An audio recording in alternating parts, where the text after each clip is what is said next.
Hello, my lovelies, this is Miss Murder, and as promised, on this 30th of March, or whenever you happen to hear it, I am putting out a couple of stories. This one is really short.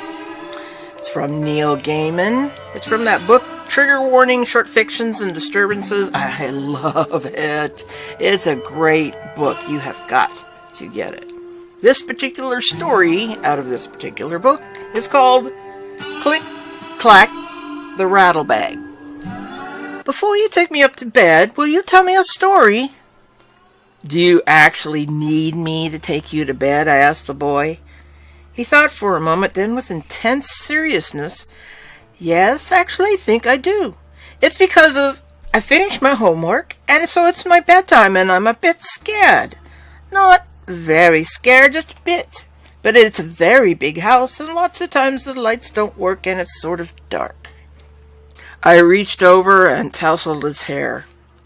I can understand that, I said. It is a very big old house. He nodded.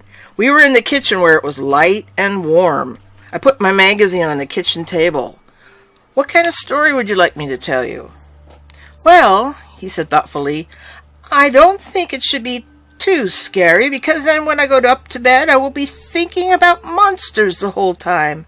But if it isn't just a little bit scary, then I won't be interested. And you make up scary stories, don't you? I know she says that's what you do. She exaggerates. I write stories, yes. Nothing that's really been published yet, though. And I write lots of different kinds of stories. But you do write scary stories? Yes. The boy looked up at me from the shadows by the door where he was waiting. Do you know any stories about Clack the Rattle Bag? I don't think so. Those are the best sorts of stories. Do they tell them at your school? He shrugged. Sometimes. What's a Clack the Rattle Bag story? He was a precocious child and was unimpressed by his sister's boyfriend's innocence. Alexa, do you think he was precocious? I think the sound of it is way more precocious than atrocious. Okay, we got confirmation on precocious. You could see it on his face. Everybody knows them. I don't, I said, trying not to smile. He looked at me as if he were trying to decide whether or not I was pulling his leg. He said, I think maybe you should take me up to my bedroom, and then you can tell me a story before I go to sleep. But probably it should be a not scary story, because I'll be up in my bedroom then, and it's actually a bit dark up there too. I said, shall I leave a note for your sister telling her where we are? You can, but you'll hear her when they get back. The front door is very slammy. We walked out of the warm and cozy kitchen into the hallway of the big house, where it was chilly and drafty and dark. I flicked the light switch, but the hall remained dark. The bulb's gone, the boy said. That always happens. Our eyes adjusted to the shadows. The moon was almost full, and the blue-white moonlight shone in through the high windows on the staircase, down into the hall. We'll be all right, I said. Yes, said the boy soberly. I am very glad you're here. He seemed less precocious now. His hand found mine, and he held onto my fingers comfortably, trustingly, as if he'd known me all his life. I felt responsible and adult. I didn't know if the feeling I had for his sister, who was my girlfriend, was love, not yet, but I liked that the child treated me as one of the family. I felt like I was his big brother, and I stood taller, and if there was something unsettling about the empty house, I would not have admitted it for worlds. The stairs creaked beneath the threadbare stair carpet. Click-clacks, said the boy, are the best monsters ever. Are they from television? I don't think so. I don't think any people know where they come from. Mostly they come from the dark. Good place for a monster to come. Yes. We walked along the upper corridor in the shadows, moving from patch of moonlight to patch of moonlight. It really was a big house. I wished I had a flashlight. "They come from the dock," said the boy, holding onto my hand. "I think probably they're made of dark, and they come in when you don't pay attention. That's when they come in. And then they take you back to their...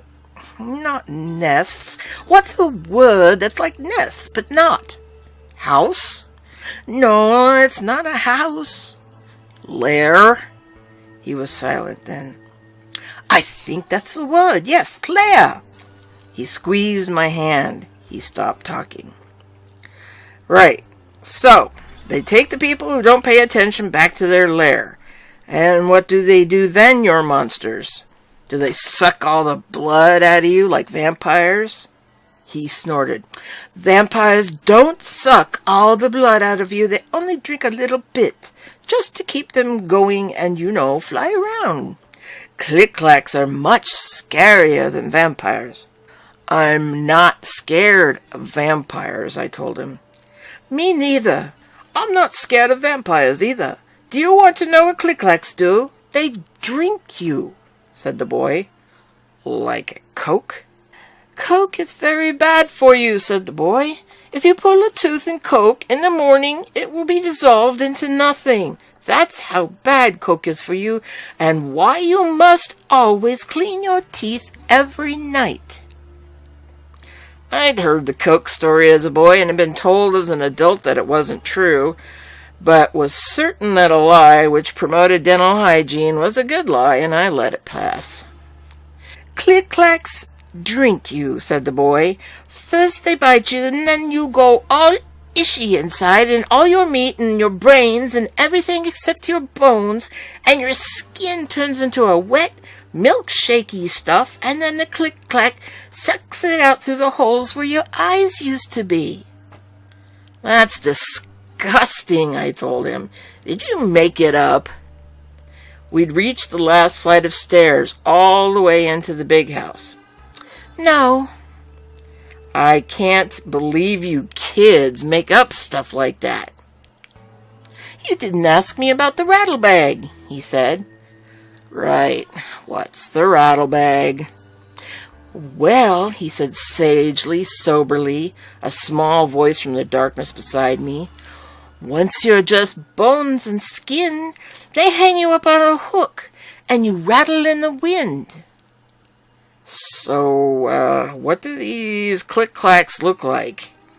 Even as I asked him, I wished I could take the question back and leave it unasked. I thought, huge spidery creatures like the one in the shower this morning. I'm afraid of spiders. I was relieved when the boy said, "They look like what you aren't expecting, what you aren't paying attention to."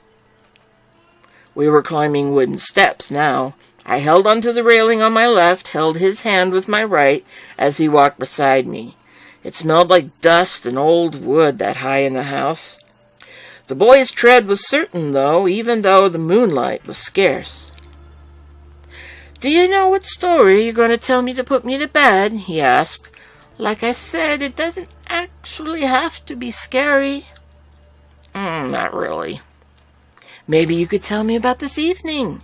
Tell me what you did." "That won't make much of a story for you. My girlfriend just moved into a new place on the edge of town. She inherited it from an aunt or someone. It's very big and very old. I'm going to spend my first night with her tonight, so I've been waiting for an hour or so for her and her housemates to come back with the wine and an Indian takeaway." "See," said the boy. There was that precocious amusement again. But all kids can be insufferable sometimes when they think they know something you don't. It's probably good for them. "You know all that, but you don't think. You just let your brain fill in the gaps." He pushed open the door to the attic room. It was perfectly dark now, but the opening door disturbed the air, and I heard things rattle gently, like dry bones and thin bags in the slight wind. Click, clack, click, clack, like that. I would have pulled away then if I could, but small, firm fingers pulled me forward unrelentingly into the dark. I just love this guy for the interesting little twists he puts in there. That was almost like a creepypasta story, wasn't it? You know, I've said in the past, and I take it back, that I hate creepypasta stories. And they're actually quite interesting and inventive. And I've heard the stories that seem like the same story, but somebody has embellished on it. That's what it seems like with Neil Gaiman sometimes. It's like he tells a basic, oh, I know this story, and he turns it into something more visceral, maybe? Anyway, on to my next story, and like always, my children, good night.